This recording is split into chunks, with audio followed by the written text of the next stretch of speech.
আগষ্ট মাহৰ ৩ তাৰিখৰ পৰা অৰুণোদয় আঁচনিৰ হিতাধিকাৰীসকলে মাহিলী ৩,০০০কৈ টকা প্ৰদান কৰিব। আৰু এই বিষয়ে কিন্তু অসমৰ মুখ্যমন্ত্ৰী হিমন্ত বিশ্ব শৰ্মা ডাঙৰীয়াই ঘোষণা কৰিছে। এতিয়া কথা হ'ল যে এই যে ৩,০০০কৈ টকা প্ৰদান কৰিব, এই টকাটো কোনসকলে লাভ কৰিব আৰু কোনসকলে লাভ নকৰে। কিন্তু এনেকুৱা বহুত সংখ্যক মানুহ আছে যিসকলে আগত টকা পাই আছিল, কিন্তু বৰ্তমান টকা পোৱা বন্ধ হ'ব বা সেইসকলৰ নাম কৰ্তন হৈ যাব। তো কোনসকলৰ নাম কৰ্তন হ'ব আৰু কোনসকলে টকাটো ৰেগুলাৰলি পাই থাকিব, সেই বিষয়ে এই ভিডিঅ'ত জনাই দিম। কিয়নো চৰকাৰে কিছুমান নিয়ম জাৰি কৰিছে, এই নিয়মসমূহৰ অন্তৰ্ভুক্ত যিসকলে আছে বা যিসকলে নেকি নিয়ম মানি চলিছে সেইসকলক টকাটো প্ৰদান কৰিব, আৰু যিসকলে নেকি নিয়মৰ বহিৰ্ভুক্ত হৈছে, নিয়ম মানি চলা নাই, সেইসকলৰ নাম কিন্তু কৰ্তন হ'ব। ইয়াৰ লগতে বহুত সংখ্যকৰ মনত প্ৰশ্ন যে আচলতে আপোনালোকে এইবাৰ ১২৫০ টকা পাবনে ৩,০০০কৈ টকা পাব, এইটো কিন্তু বহুতৰ মনত কনফিউজন আছে।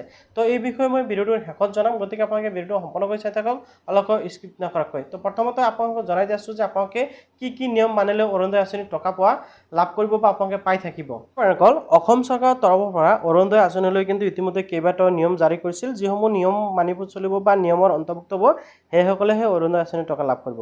ইয়াতে চাওক, অলৰেডি এই নিয়মটো কাৰ্যকৰী হৈছিল। অৰুণোদয় আঁচনিৰ নতুন নিয়ম ৫টা নিয়ম কিন্তু ইয়াতে বান্ধি দিছিল। কোৱা হৈছে পৰিয়ালৰ সকলো সদস্যৰ আধাৰ সংযোগ বাধ্যতামূলক কৰা হৈছে।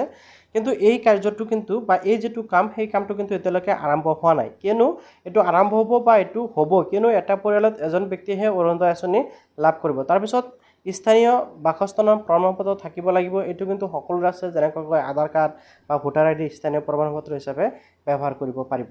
বেংক একাউণ্ট ডিবিটি সুবিধা সক্ৰিয় থাকিব লাগিব। এইটো আটাইতকৈ গুৰুত্বপূৰ্ণ বিষয়। আপোনালোকৰ বেংক একাউণ্টৰ সৈতে আধাৰ কাৰ্ডখন লিংক হৈ থাকিব লাগিব।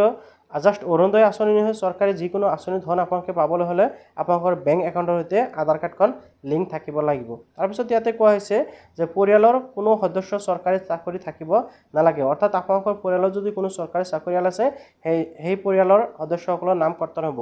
কিয়নো অসম চৰকাৰৰ তৰফৰ পৰা নতুনকৈ কিন্তু বহুতো চৰকাৰী চাকৰি দিছে। যদি আপোনালোকৰ পৰিয়ালে আগতে চৰকাৰী চাকৰিয়াল নাছিল, বৰ্তমান নতুনকৈ চৰকাৰী চাকৰি পাইছে, তেনেক্ষেত্ৰত আপোনালোকৰ নাম কৰ্তন হ'ব।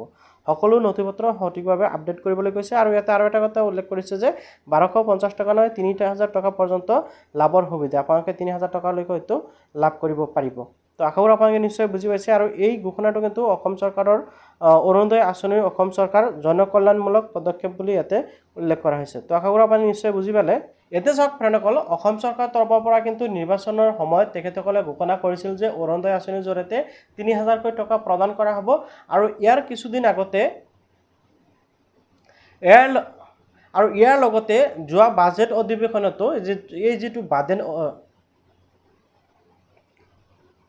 এতিয়া আপোনালোকে যিটো ভাবি আছিল যে আপোনালোকে ১২৫০ টকা পাব নে ৩,০০০ টকা পাব, সেই বিষয়টো মই আপোনালোকক ক্লিয়াৰ কৰি দিব বিচাৰোঁ। তো অসম চৰকাৰে নিৰ্বাচনী ইস্তাহাৰত বা নিৰ্বাচনী প্ৰচাৰৰ সময়ত কিন্তু তেখেতসকলে ঘোষণা কৰিছিল যে আকৌ যেতিয়া নেকি অসমত বিজেপি চৰকাৰ আহিব, তেতিয়া অৰুণোদয় আঁচনিৰ হিতাধিকাৰীসকলক ৩,০০০কৈ টকা প্ৰদান কৰাব। সেই মৰ্মে কিন্তু অসমত যিহেতু বিজেপি চৰকাৰ আছে, সেই ফালৰ পৰা কিন্তু দেখিবলৈ গ'লে আপোনালোকে ৩,০০০কৈ টকা লাভ কৰিব। ইয়াৰ লগতে যিসকলৰ মনত কনফিউজন আছে যে ১২৫০ টকাকৈ দিব, সেইসকলক আৰু এটা কথা মই জনাব বিচাৰোঁ। এই যে বাজেট অধিৱেশন হৈ গ'ল যোৱা কিছুদিন আগতে, কেইদিনমান আগত বাজেট অধিৱেশন যিটো হ'ল, সেই অধিৱেশনৰ সময়তে কিন্তু অসম চৰকাৰে এখন জাননী জাৰি কৰিছে। আৰু তাতে উল্লেখ কৰিছে যে নতুন সংস্কৰণ, অৰ্থাৎ অৰুণোদয় 3.0 নতুন সংস্কৰণ বুলি উল্লেখ কৰিছে। গতিকে মই ভাবোঁ যে হয়তো আপোনালোকে ৩,০০০কৈ টকা পাব, বা চৰকাৰে হয়তো সেইটোৱে সিদ্ধান্ত গ্ৰহণ কৰিছে। এতিয়া যেতিয়া নেকি টকাটো বেংক একাউণ্টত আহিব, তেতিয়া ফাইনেল আপডেটটো পোৱা যাব। কিন্তু মোৰ হিচাপত আপোনালোকে ৩,০০০কৈ টকা পাব লাগে। ১২৫০ টকা নহয়, ১২৫০ টকাৰ সলনি এবাৰ আপোনালোকে হয়তো ৩,০০০কৈ টকা পাই থাকিব। তো আপোনালোকৰ মতামতকে নিশ্চয় কমেণ্টত জনাব, আৰু ভিডিঅ'টো ভাল পালে নিশ্চয় লাইক আৰু চেনেলটো ছাবস্ক্ৰাইব কৰিব।